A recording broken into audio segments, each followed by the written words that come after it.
In the glittering yet perilous heart of the Ottoman Empire, where sultans ruled continents and palace whispers could topple armies, there lived a girl whose name should have thundered through history. Ayşe Sultan, daughter of an empire builder, granddaughter of a conqueror, sister to a doomed crown prince, a woman born in the eye of a storm.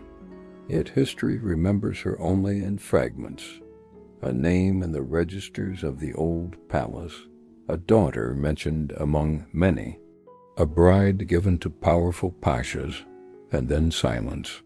But those fragments, if gathered carefully, reveal a story of survival, political sacrifice, and the hidden strength of a princess raised in the most dangerous court on earth.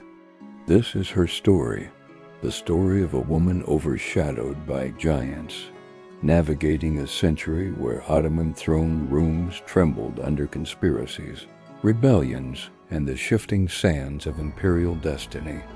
Ayşe Sultan was born into the world at a moment when the Ottoman Empire reached its shimmering apex. The precise year remains lost, but scholars place her birth around 1605, during the reign of her father, Sultan Ahmed I, the pious young ruler known for building the majestic Blue Mosque. Her mother was Koksem Sultan, one of the most powerful women ever to walk the marble halls of the palace. Koksem was a political genius, a woman whose counsel shaped emperors and whose influence stretched from the harem to the furthest frontiers.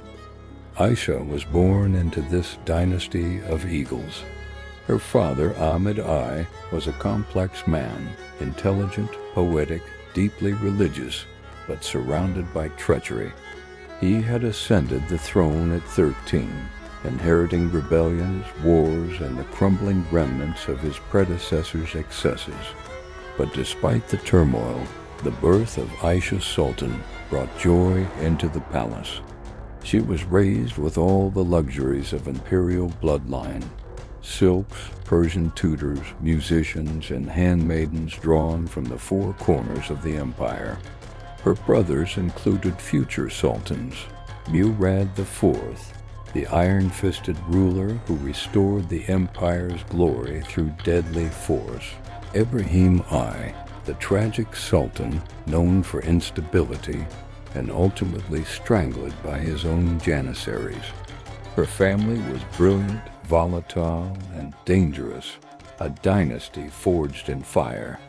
The imperial harem was not merely a place of beauty, it was a battlefield. Behind its jeweled screens, a silent war raged between valid sultans, concubines, eunuchs, and court factions. For Ayşe Sultan, childhood meant learning to read expressions, interpret silences, and understand the shifting alliances that shaped her world. Her mother, Koksem Sultan, became valid sultan after the death of Ahmed I, ruling as regent during the childhood reigns of her sons.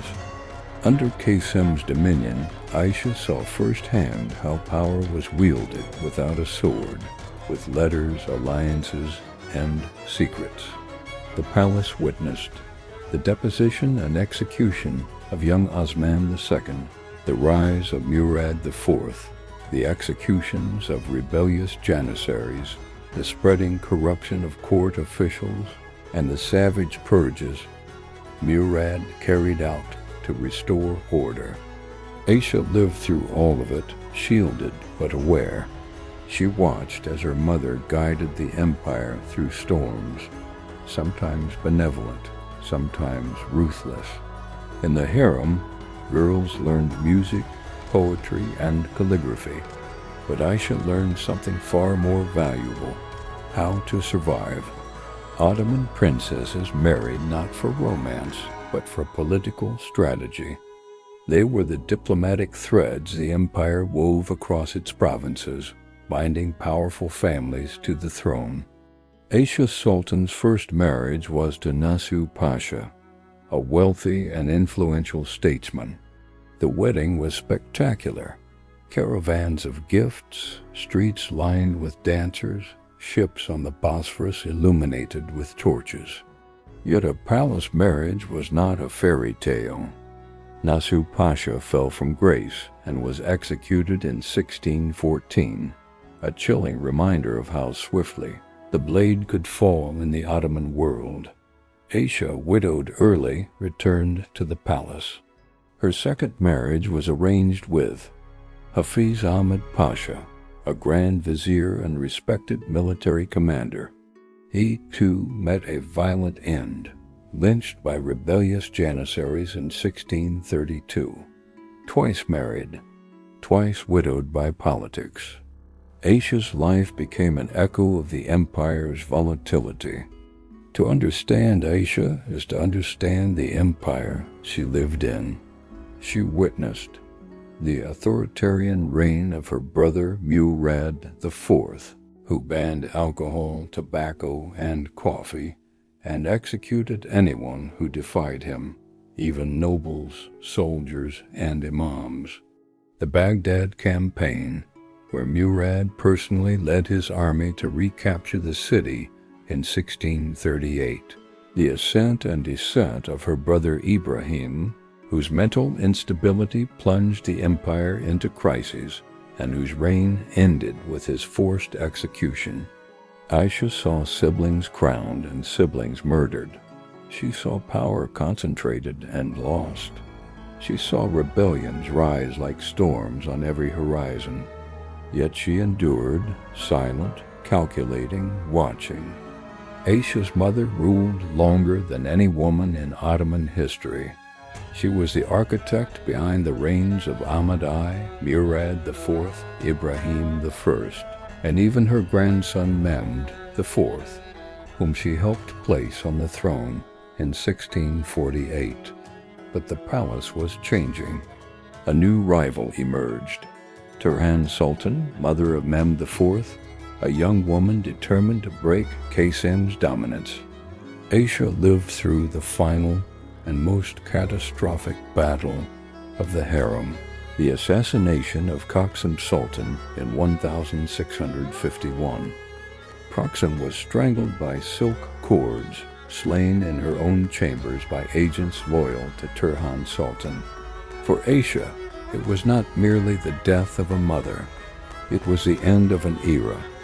The woman who had shaped Ayşe's world, who had controlled the empire for decades, who had protected her family again and again, was gone. And now Ayşe, daughter of a sultan, sister to 3 sultans, found herself in a palace that no longer belonged to her bloodline. Ayşe Sultan survived the harem wars. She outlived emperors, rebellions, grand viziers, and the massacre of her family's power. Her later life was quieter, but not insignificant.